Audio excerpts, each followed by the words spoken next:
बिहार विधानसभा चुनावों का बिगुल बज चुका है। मुख्यमंत्री नीतीश कुमार के नेतृत्व में एनडीए ने आगामी चुनावों के लिए अपनी रणनीतियों को धार देना शुरू कर दिया है। 5 मई यानी बीते सोमवार को मुख्यमंत्री नीतीश कुमार ने जेडीयू के नेताओं की बैठक बुलाई, जिसमें संगठन को मजबूत करने और आगामी चुनावों के लिए तैयारियों पर चर्चा की गई।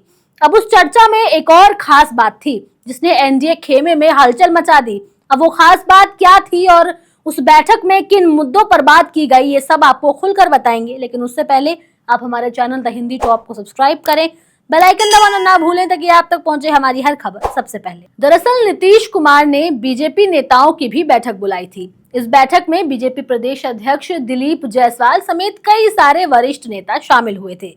बैठक का मुख्य उद्देश्य सहयोगी दलों के बीच बेहतर तालमेल बनाना था, चुनाव प्रचार अभियान की रूपरेखा तैयार करना और महागठबंधन की घेराबंदी पर चर्चा करना था।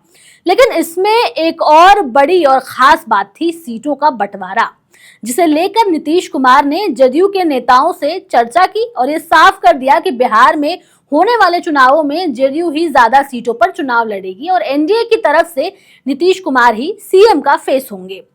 इन बैठकों के दौर से नीतीश कुमार ने बीजेपी को भी संकेत दिया कि जिस भागलपुर के मंच से पीएम मोदी ने नीतीश कुमार को लाडला बताया था, अब वही नीतीश कुमार बड़े भाई के किरदार में और बड़े भाई की तरह काम करेंगे, एक लाडले की तरह नहीं। यानी कि उनकी पार्टी ही बीजेपी के मुकाबले ज्यादा सीटों पर चुनाव लड़ेगी।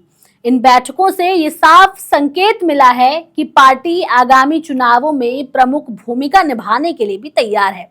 इससे पहले जेडीयू के राष्ट्रीय कार्यकारी अध्यक्ष संजय कुमार झा ने कहा था कि एनडीए को 2025 के विधानसभा चुनावों में 220 सीटों का लक्ष्य रखना चाहिए। उन्होंने ये भी कहा है कि 2024 के चुनावों में बिहार की 243 में से 173 सीटों पर एनडीए को बढ़त मिली थी, जबकि महागठबंधन की बढ़त मात्र 63 सीटों पर ही थी।